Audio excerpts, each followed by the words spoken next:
So one of the things that I did was I used this like foam that I got in packing tape. It's not perfect, but it's going to hold the Neo in place so I can mount it somewhere on this board with two-sided tape. I'm mounting this to the actual board top so that I can easily remove it and not have to remove all of the buttons and all the connections. So what's nice about that is I'll be able to just take that USB from my hub, unplug it, and remove it if I need to work on it in any way. So one of the things you want to consider when you're starting this is the placement of your board itself. And I'm going to set it here, and I'm going to look for the furthest button and making sure that it can reach where it needs to go. Now this one is 0, 1, 2, 3, 4, 5. So this one's D5. So when I look at this, I'm looking for D5 here. So I can insert that like that and make sure. So I want to put it more, I'm thinking like right here will be a good spot for it. So as I'm going through, and I'm going to start, and I am going to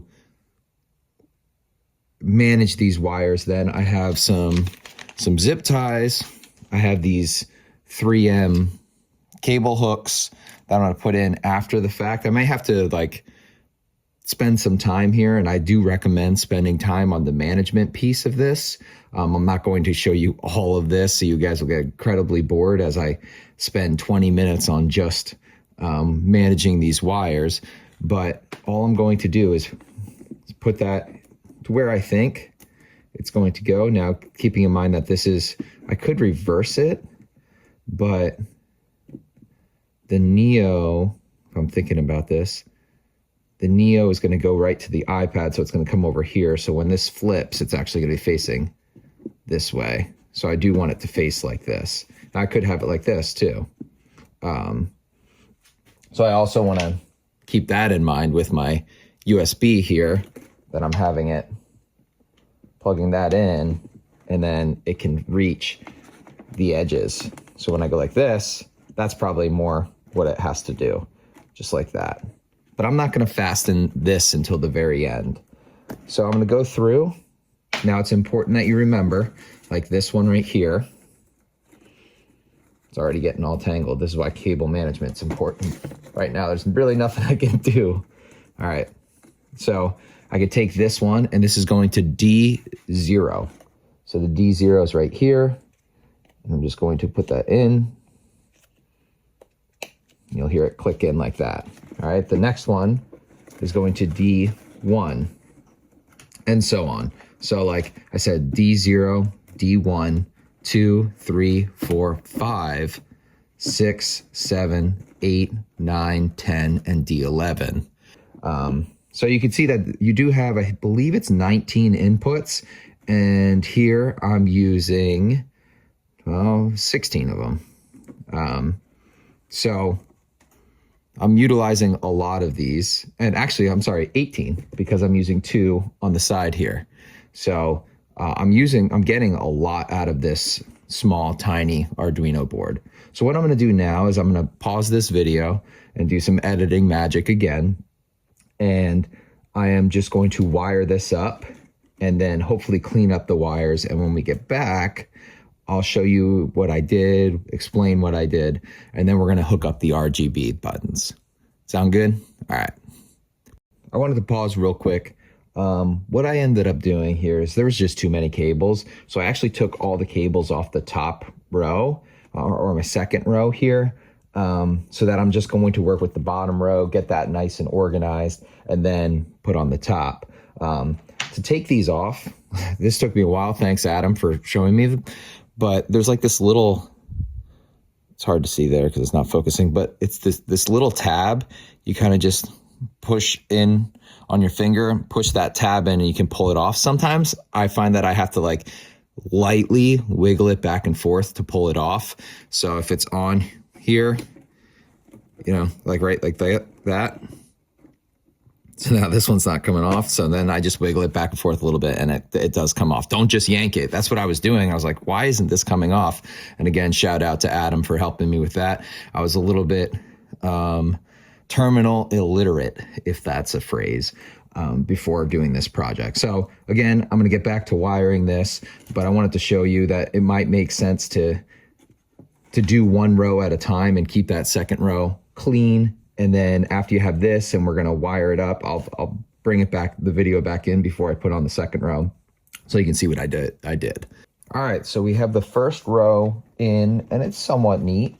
It's not perfect, but you're gonna find that it gets pretty crowded in here with all these cables. So I use these little 3M hooks in here to keep it organized, and it actually looks pretty nice. What I am thinking though is that this is gonna have to go up against here because of the height. I mean, we should be plenty fine, but I wanted to make sure that I have plenty of room. Let me snip that off.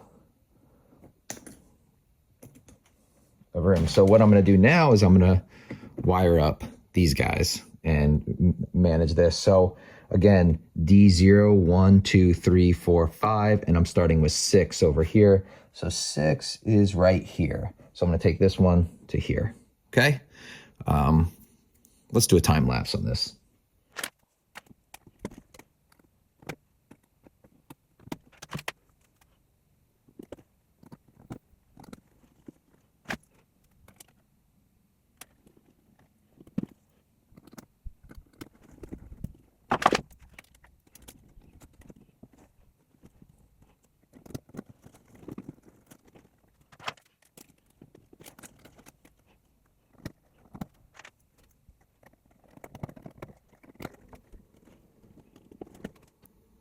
All right, so now everything's wired up the bottom row. I didn't wire up the top one yet.